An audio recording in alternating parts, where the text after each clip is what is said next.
Bem-vindos a mais uma aula do pequeno curso sobre Segunda Guerra Mundial. Hoje abordaremos um dos momentos principais da Segunda Guerra, que é a entrada dos Estados Unidos no conflito. E provavelmente você já ouviu falar dessa batalha, que é o famoso ataque ao Havaí, mais especificamente na ilha de Oahu, o Porto Pérola, o Pearl Harbor.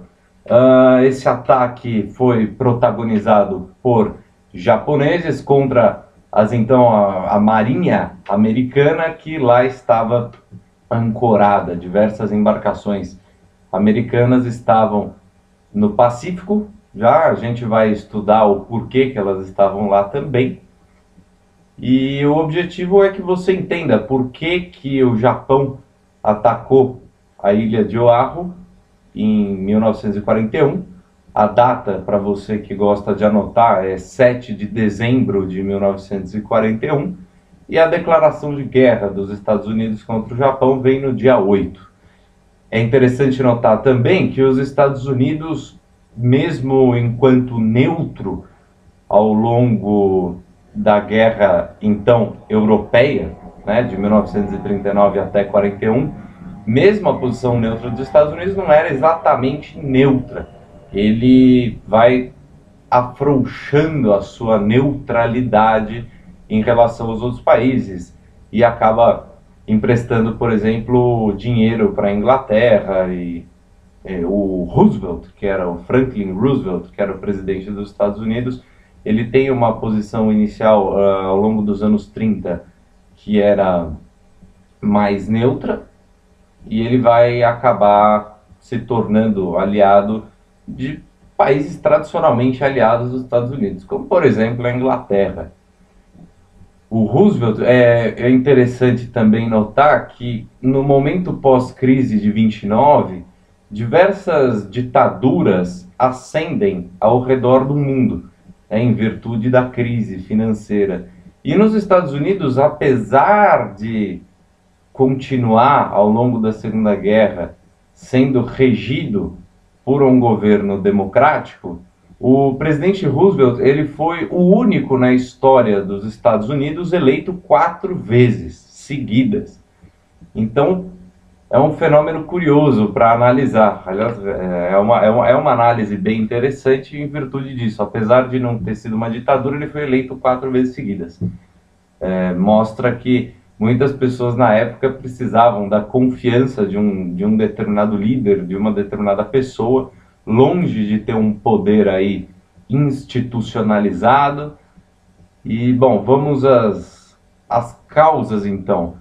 Eu, como sempre, eu acho que não é tão importante conhecer, acho super legal conhecer os modelos especificamente, todos os detalhes, as metralhadoras de todos os aviões. Não, porque não sei o que, tinha a metralhadora de 7 ponto tantos milímetros, que o canhão antiaéreo era tanto. Bom, eu pretendo que você entenda aqui nesse vídeo as causas que levaram o Japão a atacar Pearl Harbor, e pretendo também que você, logo que você compreenda quais foram as causas, nós vamos analisar, principalmente nos próximos vídeos, os desdobramentos desse ataque japonês à ilha de Oahu, no Havaí.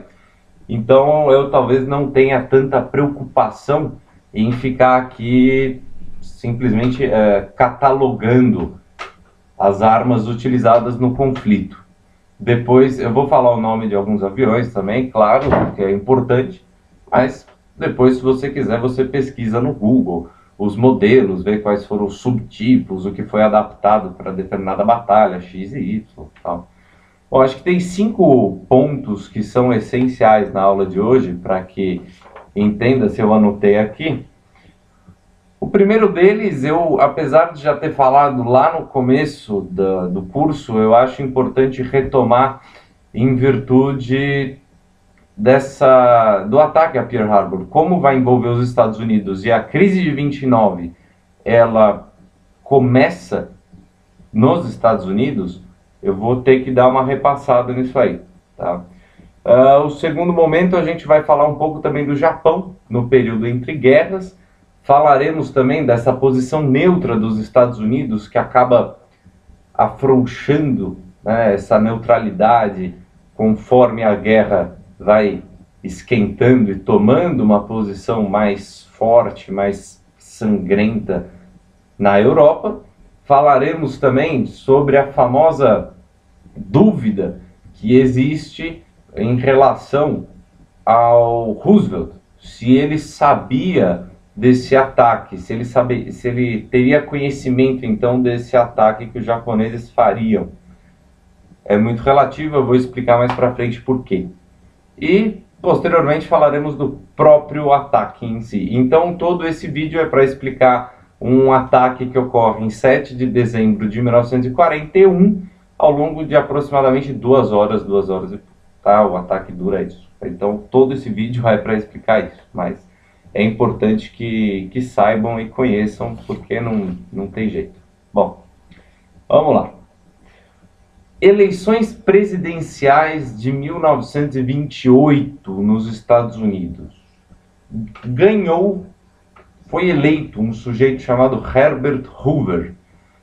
Eu comentei aqui já que na Primeira Guerra Mundial, as eleições de 1916, ou seja, bem no meio da Primeira Guerra Mundial, foi reeleito o presidente Woodrow Wilson. E o Woodrow Wilson, ele tinha como lema da sua campanha que ele traria a paz, que ele não permitiria a entrada dos Estados Unidos na guerra, e algo não semelhante, porque em 1928 os Estados Unidos não está em guerra, mas o Herbert Hoover, ele é eleito falando, o mote da campanha dele era prosperidade. Prosperidade, entendam aqui, prosperidade econômica, ou seja, dinheiro, economia boa. E em 1928 a economia americana já estava dando alguns sinais de que as coisas não iam bem. Os anos 20 nos Estados Unidos foram marcados por uma ótima economia. Inclusive, alguns historiadores estudam esse período dos anos 20 bem específicos, não só nos Estados Unidos, como em Paris também. E o que ocorre é que na Primeira Guerra Mundial, antes de começar a Primeira Guerra, os Estados Unidos não eram era um país importante, mas não era a principal potência. Ele não tinha a hegemonia econômica do planeta. E no pós-Primeira Guerra a coisa muda um pouco, porque ele passa a ser credor de inúmeros países europeus que lutaram no conflito da Primeira Guerra Mundial. E ele se torna, então, em 1918, 1919, credor de aproximadamente 12 bilhões de dólares. E vale lembrar aqui que o dólar é a moeda americana há muitos anos, e então 12 bilhões de dólares na década de 10 é um pouco diferente de 12 bilhões de dólares hoje. 12 bilhões de dólares na década de 10 equivaleria a muito mais hoje. Eu não sei precisaria fazer essas contas. Deve ter algum site aí que faz essa conta de atualização do dólar, quanto isso valeria hoje, mas com certeza você vai encontrar um valor bem alto. Isso vale a título de comparação, porque o valor que eu tenho aqui é de 1919, então seria legal atualizar aí, porque já passaram quase 100 anos. Ocorrido então o conflito da Primeira Guerra Mundial, os Estados Unidos vai com uma economia muito boa, e um dos motivos dessa próspera economia americana no período entre guerras é justamente o empréstimo que ele faz a diversos países europeus que acabam dependendo dele financeiramente para se reerguer no período do pós-guerra. Então, a gente sabe que a Primeira Guerra, apesar de ter sido um pouco mais estática, ela foi muito prejudicial para as potências europeias. E os Estados Unidos, ele só entra no conflito em 1917, lembrando que a Primeira Guerra vai de 14 a 18.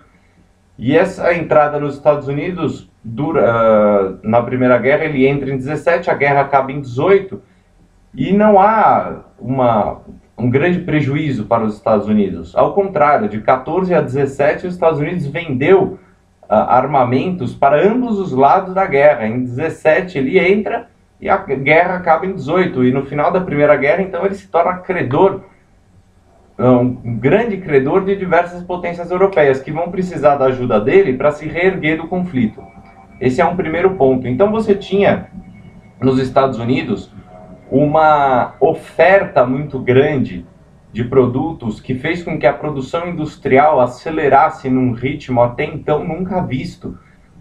Isso contrariou, por assim dizer, algumas leis da economia que repudiam esse livre mercado de você simplesmente ficar ofertando e acreditar que a demanda virá por si só. Um dos expoentes dessa vertente econômica poderia ser a lei de Say. S-A-Y, um francês, lei de Say. E a lei de Say nada mais é do que toda oferta gera sua própria demanda. E outro expoente dessa economia de livre mercado, talvez o maior exemplo, é o próprio Adam Smith, que ia falar em mão invisível da economia.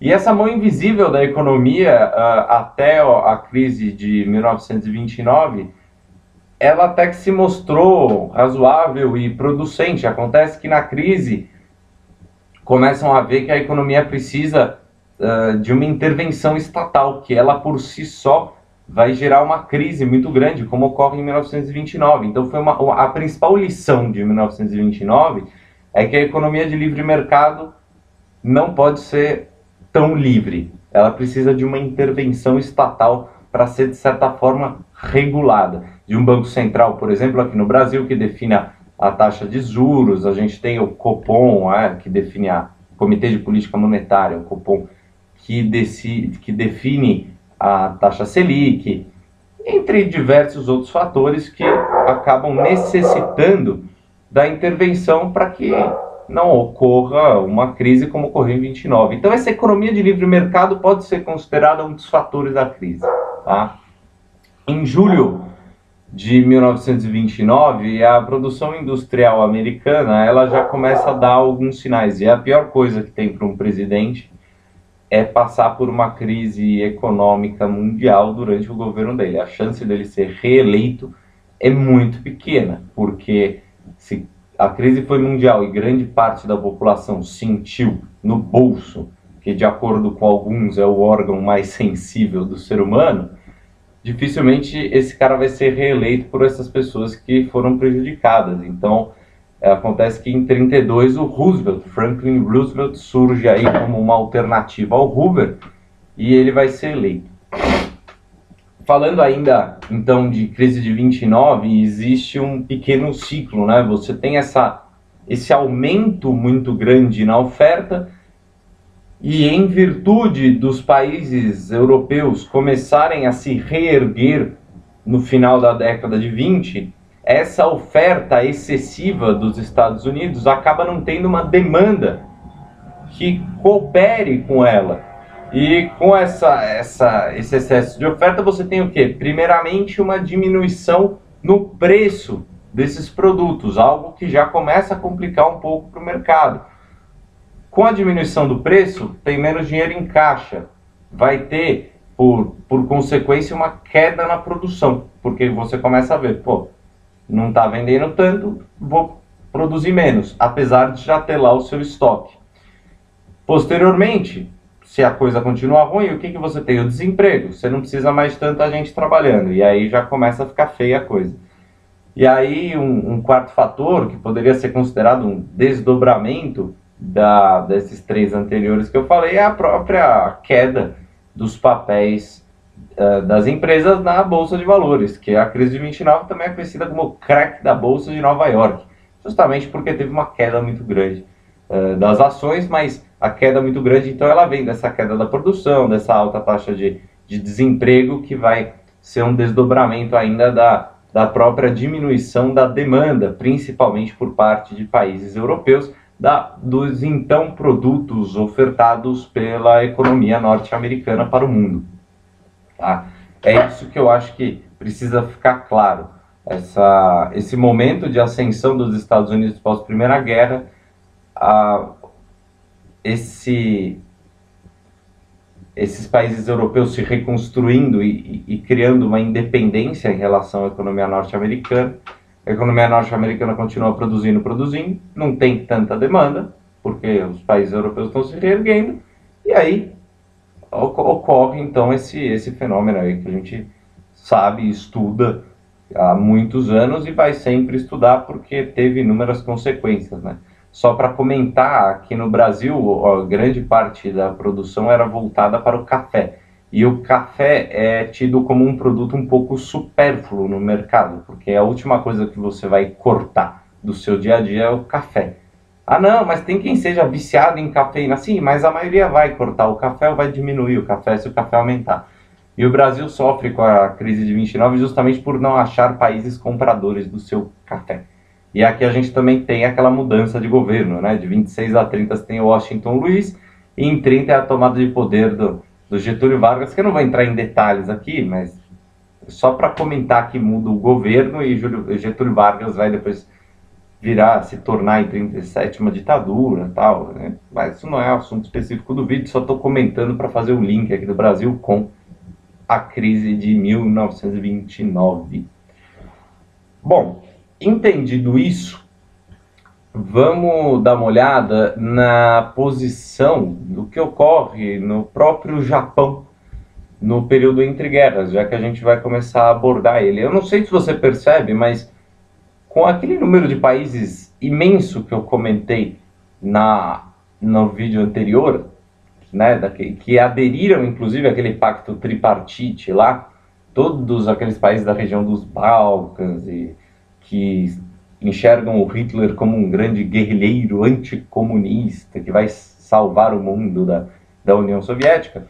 A guerra, apesar de já até 1941, até esse 7 de dezembro de 41, a guerra já tinha proporções muito grandes. Porém, agora ela já começa a se falar em guerra mundial, porque você está entrando no momento que, além da Europa e do norte da África, você está pulando dos Estados Unidos contra o Japão, que de certa forma se opõe no globo, e a guerra vai ser no Pacífico, no meio, entre os Estados Unidos e o Japão, você tem lá o Havaí.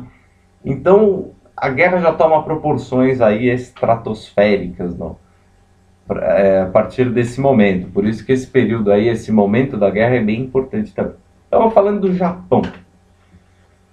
A gente sabe que a Liga das Nações, criada no pós-Primeira Guerra Mundial, não deu muito certo. Aqueles 14 pontos do Woodrow Wilson, que tinham como objetivo perpetuar a paz ao redor do mundo, a gente sabe que não funcionou. E o 14º ponto do Woodrow Wilson era a criação de uma sociedade política internacional para regular os conflitos entre os estados, para que não ocorresse o que ocorreu na Primeira Guerra. A Liga das Nações ela é formada em 1919, de fato, e ela existiu entre 19 e 39, mas ela foi desrespeitada inúmeras vezes, inclusive pelo próprio Japão, tá? Em 1931, o Japão invade a região da Manchúria, na China. O Japão também foi assolado, aí teve o seu PIB, a sua produção industrial reduzida por causa da crise de 29, tá? E em 1931, ele invade a região da Manchúria na China. Para você saber, o nome do imperador japonês da época era Hirohito. Eu não falo japonês, mas é Hirohito. Vou botar aí no Google, você vê o rosto do sujeito. Então, em 31 você tem essa incursão aí japonesa sobre a China, que é bem sucedida. Em 1931 isso dá um receio nos Estados Unidos e também na Inglaterra.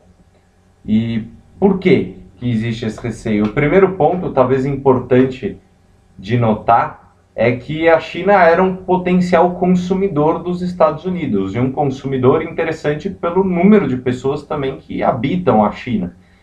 Então, os Estados Unidos, ele vê essa invasão da Manchúria com maus olhos. Ele não gosta muito porque ele olha isso e fala, pô, eu vou perder um cliente.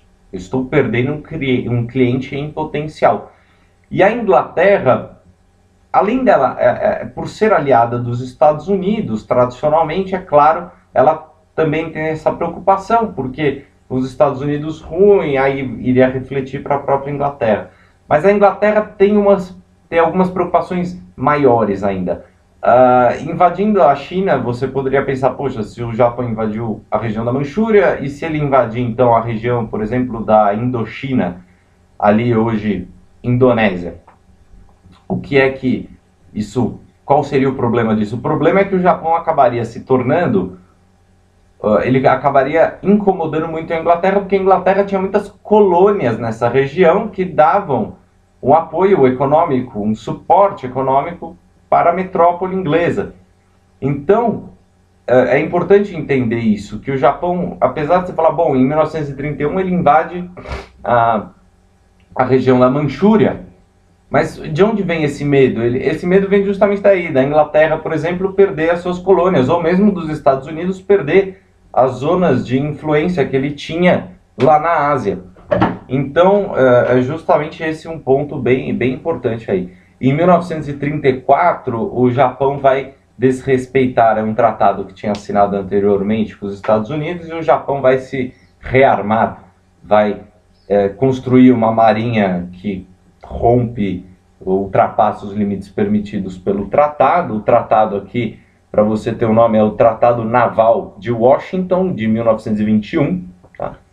Então, em 31 invade a Manchúria, em 34 desrespeita esse Tratado Naval de Washington. Em 1937, o Japão invade ainda o norte da China, mostrando, ratificando o caráter expansionista da sua política. É claro que o Japão, de certa forma, ele se aproveita do clima de instabilidade que existe naquele momento na Europa, porque a gente já viu que na ascensão do Hitler em 1933 ocorreram diversas anexações territoriais e a coisa estava esquentando por ali nesse período aí dos anos 30. Aí o Japão olha para aquilo e fala, bom, os Estados Unidos provavelmente, tanto a Inglaterra como os Estados Unidos, vão se preocupar mais com a Europa e não comigo aqui. Então isso aí pode ser considerado como um pequeno impulso, uma pequena justificativa para que o Japão se sinta mais à vontade para praticar sua política expansionista e conquistar novos territórios no continente asiático, tá? Em 1939, aqui é bem importante, o senhor Lord ficou estranho, né? Se ele é senhor, não sei se ele pode ser Lord, né? Na Inglaterra, é Sir ou é Lord? Bom, Lord Halifax, Halifax, Halifax. Ele era ministro das Relações Exteriores da Inglaterra, e em 1939 ele vai, em virtude dessas invasões, incursões japonesas aí no continente asiático, ele tem uma conversinha com o Roosevelt e fala, olha, eu acho que vocês, Estados Unidos, precisam mover algumas forças para a região do Pacífico, porque senão a coisa vai ficar pior do que já está. Tira algumas embarcações aí da Califórnia, por exemplo, e leva para o Havaí, para a Ilha de Coral, para a Ilha de Midway, Guam, ou Ilha de Oahu, né, que foi a escolhida para que essas embarcações fossem. E eis o motivo, né, eis o porquê de Pearl Harbor estar tão abarrotada de navios e embarcações importantes para os Estados Unidos. Foi essa conversa com o ministro das Relações Exteriores em 1939 que levou Roosevelt a tomar a decisão de fazer essa transferência aí de diversas embarcações para o Pacífico, para evitar, para amedrontar essa política expansionista japonesa, tá? Esse pode ser considerado talvez o principal motivo. É claro que tudo que eu falei, eu já tinha falado da Liga das Nações, mas só para comentar mais uma vez, a Liga das Nações foi um fracasso completo, né? Haja vista que ocorreu a Segunda Guerra Mundial. Mas mesmo no período entre guerras, aí a Liga das Nações, ela não exerceu um papel muito importante, não. Tá? Por exemplo, a Itália, que invade a Etiópia em 1935, ela invade e dane, não há interesse. Da mesma forma, só de curiosidade, as resoluções que a ONU toma hoje, então você vê lá no jornal, resolução da ONU diz que, resolução da ONU fala que, essa resolução da ONU hoje, ela também não tem nenhuma coerção física, é simplesmente moral. Ela fala, olha, você está tomando uma atitude que os outros países rejeitam. Se o cara quiser sair da ONU hoje, né, ele sai, e um grande abraço. É claro que a resolução em si não tem aí a sua força econômica, mas o desdobramento dela é que interessa, né? Por exemplo, caso atual, Rússia e Ucrânia. A Rússia estava desrespeitando, né, na visão da ONU, a Rússia estava desrespeitando a Ucrânia, levando tropas ali para a região de Donetsk, né? Agora, e teve uma resolução da ONU falando para a Rússia se retirar. A Rússia não se retirou. Aí os Estados Unidos embargou eles começaram a complicar a vida da Rússia. Estão complicando, inclusive, e o Vladimir Putin, atual presidente, não fez absolutamente nada. Falou, tá bom, pode bloquear aí o que você conseguiu, o problema é seu. Tá? Fica à vontade aí. São, mais uma vez, duas grandes potências aí, talvez num conflito que será estudado posteriormente. Bom, então, essa política expansionista do Japão é também motivo... Por que existe, né, a política expansionista? Realmente é por uma busca de recursos minerais, maior território, porque você tem uma população no Japão que começa a crescer. E aí você tem uma demanda maior, evidentemente, de diversos produtos de necessidade básica, e o governo não consegue, muitas vezes, em virtude da falta de terras, não consegue manter. Isso aí fala, bom, vamos invadir, aproveita aí. Isso é um pouco estranho para a gente em 2014, mas na época era muito comum, ainda mais vendo o cenário na Europa. Falar, invade a região da Manchúria na China, que é uma região produtiva, dá para plantar, vamos conseguir trazer alguns produtos de necessidade primária para o nosso povo. Eis um dos motivos da política expansionista. Própria justificativa do Hitler, né? Espaço vital para a grande Alemanha. É o que eu sempre brinco, né? Que o quadrado, cada um no seu quadrado, mas o quadrado da Alemanha precisava ser um pouco maior. Bom, dito isso, então, vamos abordar agora a política de neutralidade praticada pelos Estados Unidos no governo Roosevelt. Esse governo que vai de 1932, ano que o Roosevelt é eleito, ele toma posse oficialmente em 33, tá? Então, eleito em 32, mas aí é só em 33 que tem a oficialização da presidência dele, e ele vai ficar até 1945. Ele fica até 45, depois entra o Harry Truman lá com as bombas atômicas, mas ainda tem muito chão para falar sobre isso. O Roosevelt, logo que ele assume a presidência americana, primeiro, reconstrução do país, né? O Hoover, que foi o presidente que era presidente ao longo da crise de 29 nos Estados Unidos, ele não consegue ser reeleito, muito difícil, né, quando passa por crise econômica. Em 1933, assim que o Roosevelt, então, ele oficialmente toma posse da presidência dos Estados Unidos, ele toma uma série de medidas do Estado para o Estado intervir na economia, e essas medidas, esse planejamento que ele tomou, ficaram conhecidas como New Deal, o novo negócio, uma série de medidas que ele tomou, medidas extremamente intervencionistas, que fizeram com que os Estados Unidos recuperassem a sua economia ao longo dos anos 30. Além disso, o Roosevelt também adotava uma política de neutralidade. Apesar dos Estados Unidos não ter participado da Primeira Guerra Mundial inteira em 1917, só que ele entra, existia um rechaço, ainda mais nos anos 20. Anos 20, a economia vai muito bem, ninguém nos Estados Unidos quer pensar em guerra. Em 1929, é claro, vem a crise, aí está todo mundo muito mal, então também ninguém pensa em guerra. Então, acaba que um dos motos, inclusive, da própria eleição do Roosevelt é neutralidade num eventual conflito europeu. Em 1935, os Estados Unidos sancionam a conhecida como Lei da Neutralidade, que os Estados Unidos não interviria em nenhum conflito europeu. Essa lei é de 1935. Porém,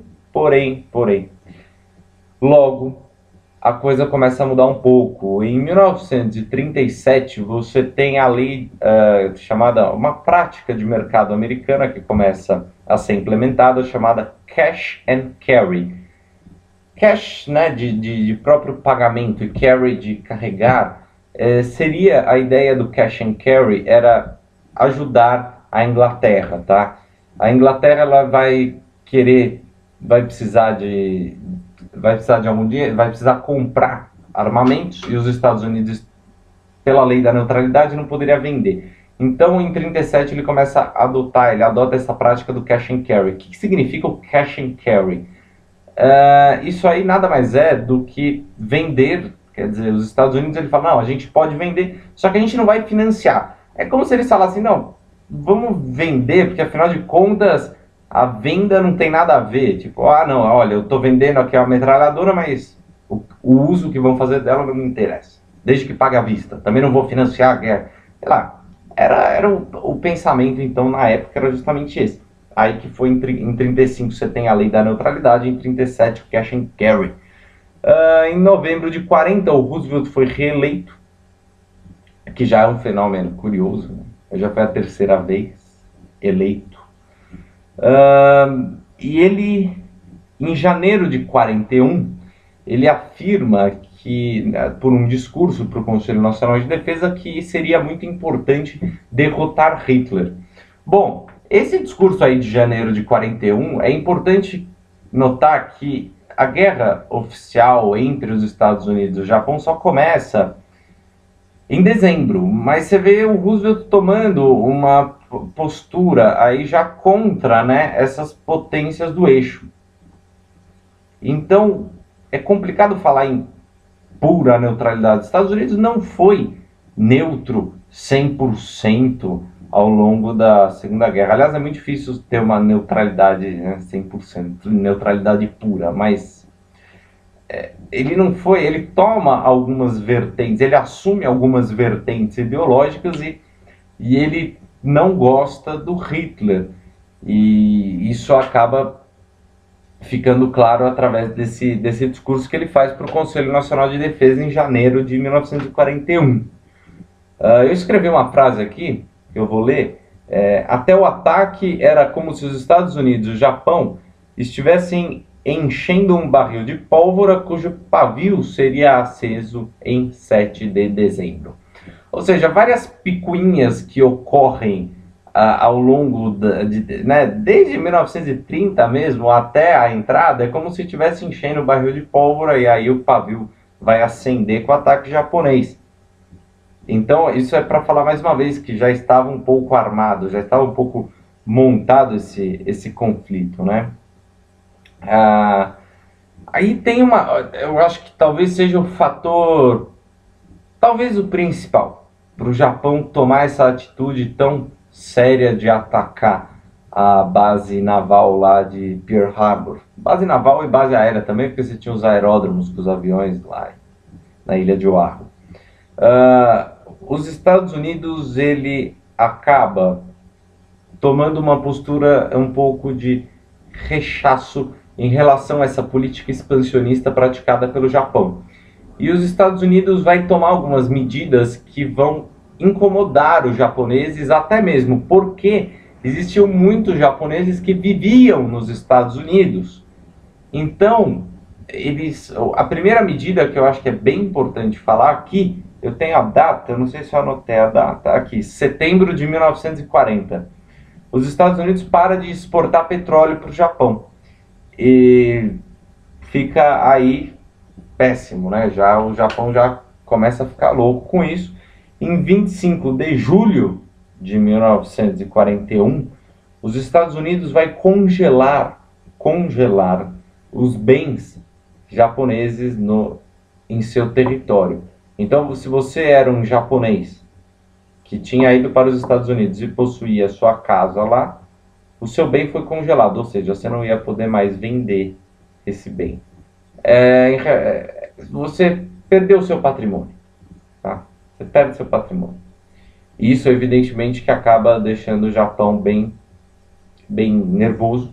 Então, você tem um motivo, primeiro, que afeta a própria economia dos japoneses que moravam no Japão, que é essa diminuição, essa retaliação petrolífera. Os Estados Unidos falam, vou parar de mandar petróleo para vocês, e o Japão, uma ilha, fica um pouco complicado, eles precisariam do petróleo num eventual conflito.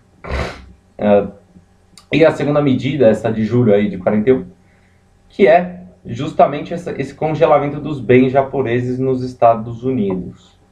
Medidas que foram bem importantes, acredito, para que o Japão tomasse a atitude que tomou em dezembro, de invadir, de atacar Pearl Harbor. Tá? Eu tinha anotado aqui alguns pontos que eu precisava falar. Sim. A questão que diz respeito ao conhecimento do Roosevelt sobre o ataque a Pearl Harbor. Bom, eu acho que é importante entender que o ataque, ele tinha diversas potências na Segunda Guerra Mundial, todas elas tinham agentes secretos que trabalhavam. Todas elas tinham seus agentes secretos que trabalhavam em outros países. Agentes muitas vezes ambíguos, né? Acabavam sendo secretos para um, para outro, ficavam trocando informação, você nunca podia confiar em ninguém direito. E na Segunda Guerra, isso é muito frequente, ainda mais pelo número de países envolvidos no conflito. E no caso dos Estados Unidos não é diferente. É claro que os Estados Unidos tinham inúmeros espiões ao redor da Terra, e em inúmeros países, principalmente os países que ele tinha lá seu receio, e é claro que ele tinha agentes secretos no Japão. O que ocorre é que em 1941 a guerra já está em curso na Europa. E por ela estar em curso na Europa, além dos espiões que os Estados Unidos tinham no Japão, ele também tinha espiões na Europa, e todos eles vão enviar mensagens, muito frequentemente, alertando sobre eventuais diretrizes, eventuais medidas que serão adotadas pelos países em conflito, que poderiam incomodar os Estados Unidos ou algum aliado seu. Então, para falar se o Roosevelt sabia ou não desse ataque, é muito complicado, porque eu não posso afirmar para você que ele não sabia. Mas o que eu acho interessante aqui é a gente falar, olha, o Roosevelt tinha conhecimento, porque é comprovado que chegaram informações a respeito de um ataque japonês no Pacífico em dezembro de 41. O ataque é dia 7, mas no dia 4, dia 5, dia 6 chegaram alguns alertas. O que eu acho melhor falar é assim, o Roosevelt sabia? Sim, sabia. Mas ele não deu a devida importância que deveria ter dado. Por quê? Porque assim como esse alerta, ele recebeu 500 alertas. Então esse é um ponto que eu acho que eu estou sendo claro aqui, porque escuta-se, né, falam muito por aí, alguns vão falar que o Roosevelt tinha certeza, porque não, ele sabia, porque enviar. Bom, ele poderia até ter lido, mas ter conhecimento é uma coisa, dar a devida importância é outra. Então acho que ele tinha o conhecimento de um ataque que ocorreria em breve no Havaí, mas ele não deu a devida importância. Até mesmo porque a base no Havaí até então, nesse momento aí, eu falei aqui que em 39 o Lord Halifax, o ministro das Relações Exteriores da Inglaterra, ele fala para o Roosevelt, fala, ó, manda algumas tropas para o Pacífico, porque você vai precisar, caso o Japão venha a atacar ou continue com a sua política expansionista na Ásia. Você vai precisar dessas bases. O Havaí, só para constar, é uma zona de influência dos Estados Unidos desde o final do século XIX, tá? O Havaí não foi conquistado na Segunda Guerra Mundial. Então, em relação a isso, eu acho que fica bem claro e importante exatamente essa questão do Roosevelt. Ele sabia? Sim. Por quê? Porque ele tinha recebido inúmeras cartas de agentes secretos. Ele deu a devida importância? Não. Porque senão ele teria retirado aí mais embarcações ou teria se preparado mais. Os relatos que chegam para a gente, inclusive da base naval de Pearl Harbor, é que realmente o ataque foi surpresa. E tanto os relatórios japoneses, propriamente ditos, os aviões japoneses, que falaram que os Estados Unidos não estava esperando aquele ataque naquele momento. Então, talvez o Roosevelt... Aí você vai falar, ah, não, mas o Roosevelt sabia e os soldados não. Bom, pode conspirar o quanto quiser. Aqui eu pretendo falar o que aconteceu, é importante.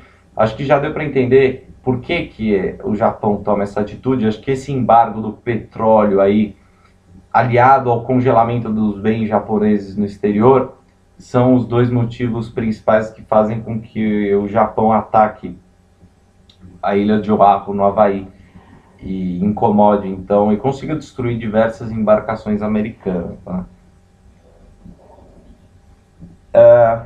Quando as pessoas pesquisam sobre o ataque a Pearl Harbor, é muito comum encontrar a frase não, né? Eu não falo japonês, mas são 3 palavras. É uma palavra repetida 3 vezes. É o tora, tora, tora, ou torá, torá, torá, tora, tora, tora. Bom, o que é isso? O que é? Se você colocar no Google tora, tora, tora, você vai encontrar rapidamente.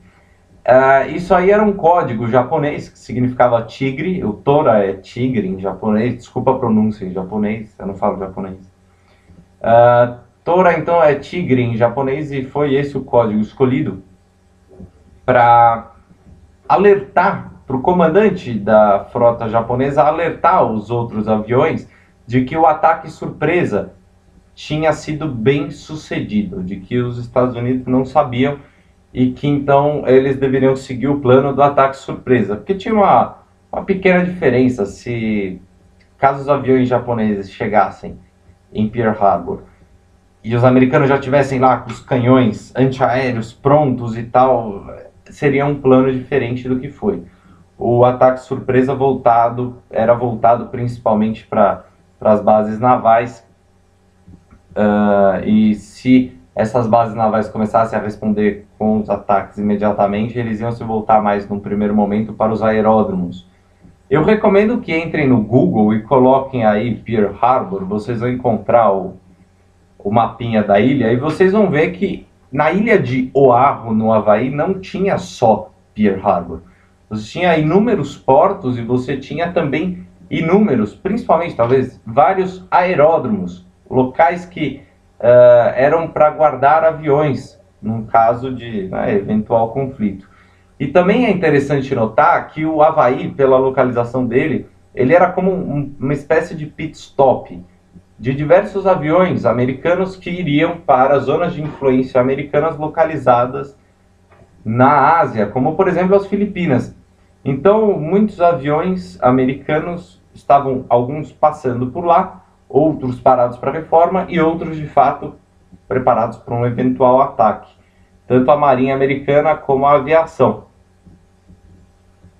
Para você ter o nome aí de alguns campos, eu vou citar 3 aqui, que foram realizados antes mesmo de atacar Pearl Harbor. O nome dos campos desses aeródromos que guardavam aviões eram Wheeler Field. Todos eles têm field no final, né, de campo. Wheeler Field, W-H-E-L-L-E-R. Hickam, H-I-C-K-A-M, Hickam Field. E Bellows Field, B-E-L-L-O-W-S. Então, Wheeler Field, Hickam Field e Bellows Field. Esses três aeródromos eles foram atacados antes mesmo do próprio ataque a Pearl Harbor. Por isso que eu cito eles aqui, que é bem interessante isso. O nome do almirante americano, que era chefe da frota americana no Pacífico, era o almirante Husband Edward Kimmel, K-I-M-M-E-L. Esse cara, ele deu alertas para o Roosevelt, falando que, olha, chegaram as mensagens aí, que eventualmente o Japão, ele vai atacar aqui no Havaí, e eu acho bom que você me ajude. O Roosevelt acabou ignorando esses alertas do Kimmel. Isso criou uma certa discussão, porque, não, olha, depois do ataque, né, obviamente, não, a culpa é do Kimmel, que deveria ter sido mais incisiva, não, a culpa é do Roosevelt, que não deu atenção. Bom, o que interessa é que eles não estavam preparados, tá? Esse eu acho que é o principal ponto que precisa ser aqui comentado. Ataque, então, realizado no dia 7 de setembro, dia 7 de dezembro de 1941, tá? Eu tinha anotado aqui, sim, que eram algumas coisas relacionadas são curiosidades, né, tragicômicas, né, trágicas porque acaba resultando na morte de diversas pessoas, soldados, mas cômicas porque chega num ponto que também na guerra é difícil ter um momento de descontração, mas é importante falar, acho legal falar. São dois pontos aí que eu anotei. O primeiro deles é que, em virtude de alguns comandantes que estavam na ilha de Oahu acreditarem que um principal ataque, uma principal sabotagem viria por meios terrestres, muitos aviões que estavam na ilha de Oahu, em diversos aeródromos, estavam enfileirados. Claro, para uma sabotagem terrestre, se os aviões estão todos juntos em fileiras, fica mais fácil de tomar conta. Só que, ao mesmo tempo, se os aviões ficam enfileirados, para um ataque japonês vindo dos ares, é muito mais fácil para você, primeiro, identificar o alvo e, segundo, atacar o alvo. É muito mais fácil de você reconhecer. Você simplesmente começa a metralhar e segue aquela linha. Você não precisa nem fazer um zigue-zague, está tudo ali. Então, esse foi um dos fatores que contribuiu para que o número de aeronaves americanas abatidas ainda em terra fosse muito grande. A segunda coisa, alguns operadores de radar e o chefe do campo de Wheeler Field. Os operadores de radar começaram a identificar algumas frotas aéreas chegando, né, regiões próximas da ilha de Oahu. E como o exército americano tinha enviado algumas mensagens para o pessoal do Havaí falando, a gente vai passar aí para abastecer, porque eles não conseguiam fazer o quê? Ir, por exemplo, para a região das Filipinas, numa vez só. Precisa fazer a famosa escala. E a escala, então, dos aviões que saíam muitas vezes da Califórnia, iriam parar na ilha de Oahu para abastecer, para fazer um eventual reparo. E no próprio dia 7 de dezembro, tinham alguns aviões que iriam fazer isso. E os operadores de radar, percebendo essa movimentação, avisaram o comandante lá do campo de Wheeler Field. E simplesmente houve um menosprezo. Ele falou assim, não, imagina, não são japoneses. São as nossas frotas que estão chegando aqui para abastecer. Então isso mostra, mais uma vez, que realmente, se o Roosevelt sabia ou não, Isso a gente não vai ter conhecimento, até porque ele mesmo já morreu. Mas mostra que pelo menos os soldados que estavam no Havaí não tinham conhecimento desse ataque. Uma coisa que muita gente vai falar é que apesar dos Estados Unidos ter enviado diversas embarcações importantes, alguns encouraçados de grande importância para a Marinha Americana, como o Oklahoma, o USS Missouri, eles retiraram, não tinha, no momento do ataque, em 7 de dezembro, não tinha nenhum porta-aviões estacionado lá. Curiosamente, os 3 tinham saído nos dias anteriores.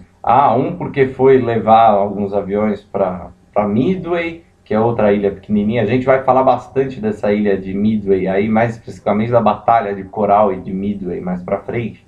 Mas alguns porta-aviões teriam saído então dessa base, mas na hora do ataque não tinha nenhum porta-aviões na ilha. Tá?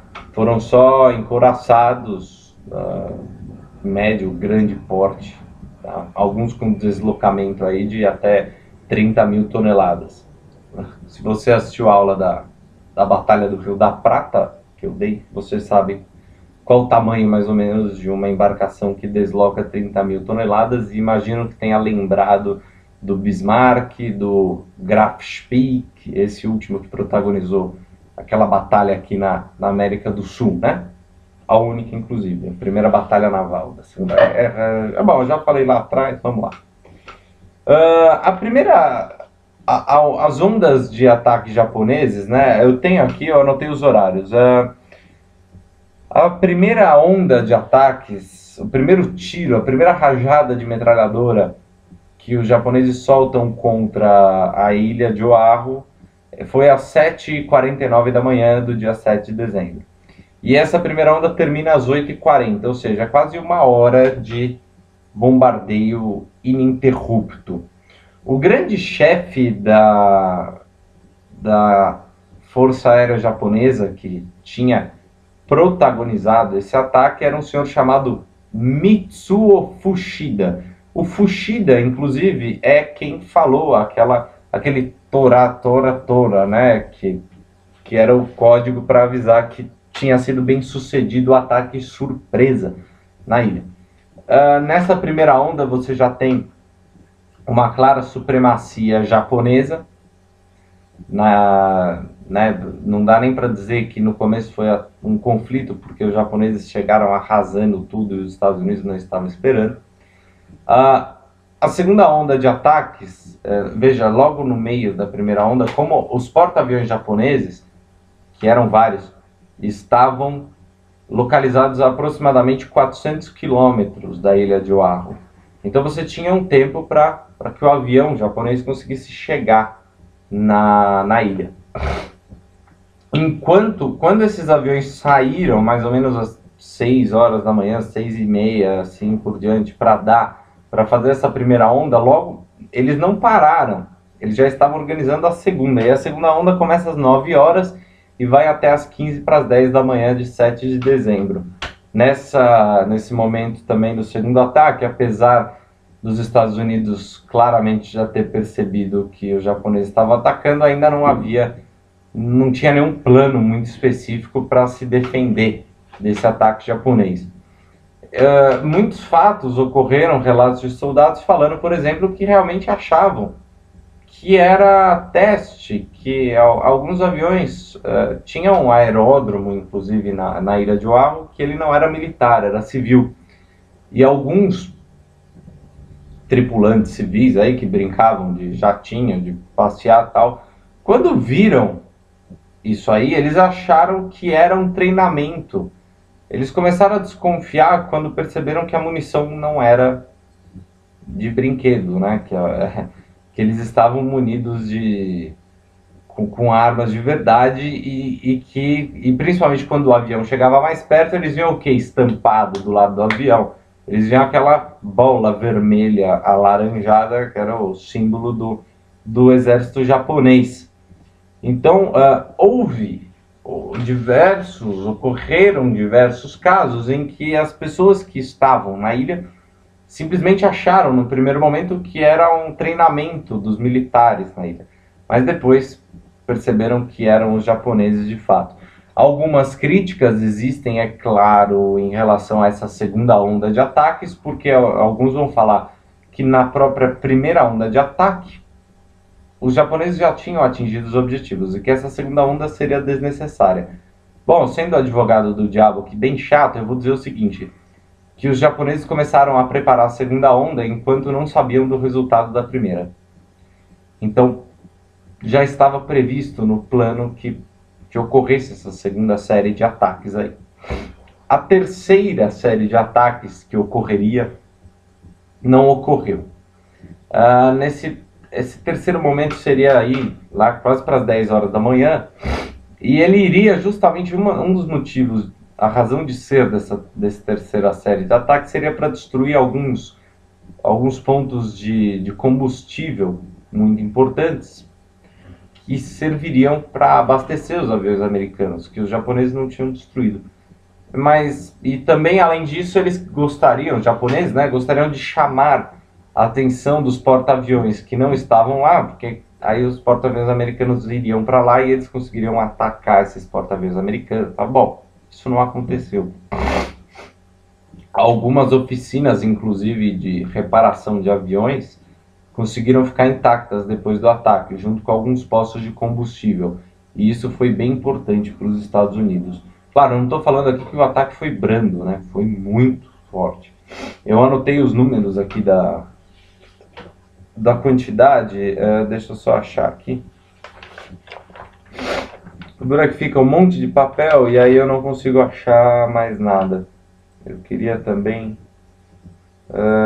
vamos lá. Assim, precisava falar os tipos, né, de aviões para que você que gosta de pesquisar sobre aviões vá fazer uma busca aí específica. Aviões utilizados pela frota japonesa. Você tinha o Mitsubishi A6M2B0. Esse foi um modelo muito utilizado no ataque a Pearl Harbor.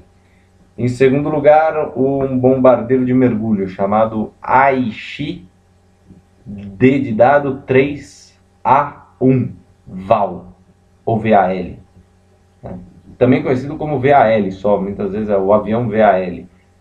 É esse bombardeiro de mergulho. E o terceiro é o Nakajima modelo B5N2. Tá? Para falar aqui o nome das pessoas que elaboraram esse plano de ataque aí à ilha de Oahu, os japoneses, a gente não pode deixar de falar. O chefe da marinha japonesa, o senhor Yamamoto, junto com o senhor Kusaka, Kusaka, que elaboraram o plano de ataque. Aí o mérito então a Yamamoto e Kusaka, que conseguiram atingir os seus objetivos em dezembro de 1941. Agora, cadê os números aqui os números? Eu tenho aqui. Fique tranquilo que eu anotei. Assim, você tinha 43 mil homens no Havaí do exército americano, tá? Bom, as perdas do exército americano aí nessa primeira e segunda série de ataques que ocorreram, né? Os Estados Unidos, inclusive, como eu já disse, né, ele rechaça essa segunda série que fala que foi desnecessária. Bom, aproximadamente 20 navios foram inutilizados. 20 navios, entendam aqui, encouraçados em embarcações importantes para os Estados Unidos, tá? Foram afundados ou severamente danificados o suficiente para tirá-los de combate durante um bom tempo. E em quantidade de aviões, os Estados Unidos perdeu algo em torno de 200 aeronaves, 200 que foram destruídas de fato. Você põe mais umas 150 que foram seriamente danificadas, dá quase 300, mais de 300 aeronaves. Contra as baixas do Japão, que perde da Marinha, o Japão acaba perdendo quase meia dúzia de submarinos e 29 aeronaves. Quer dizer, dá para perceber claramente, né? 20 navios, 200 aeronaves dos Estados Unidos contra 30, nem 30 aeronaves do Japão. Dá para perceber a desigualdade aí que ocorreu nesse ataque, né? Bom, era isso mesmo que eu tinha para falar. Ah, sim, só para você ter também o nome dos porta-aviões americanos que tinham saído da ilha de Oahu para diversas funções aí que não ficaram lá parados. USS Enterprise, o Saratoga e o Lexington. A gente vai voltar a falar, tá?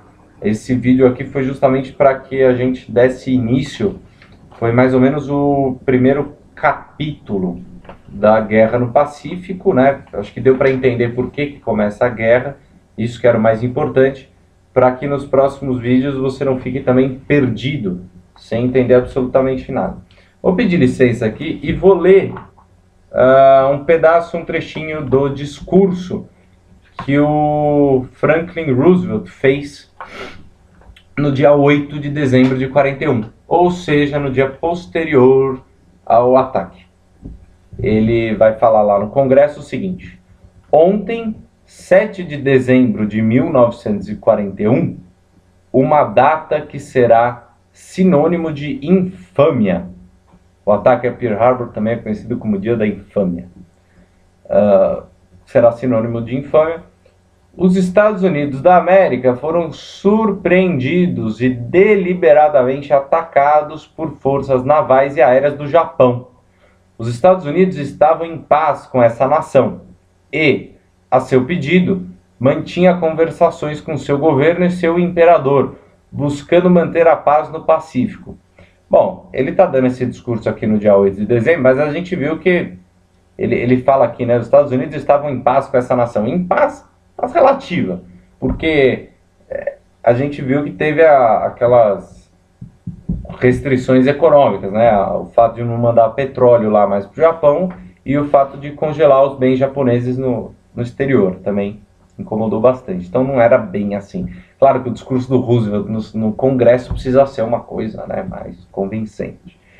E ele pode falar que estava em paz com essa nação. Por que estava em paz? Porque não tinha declarado guerra, então também não está errado.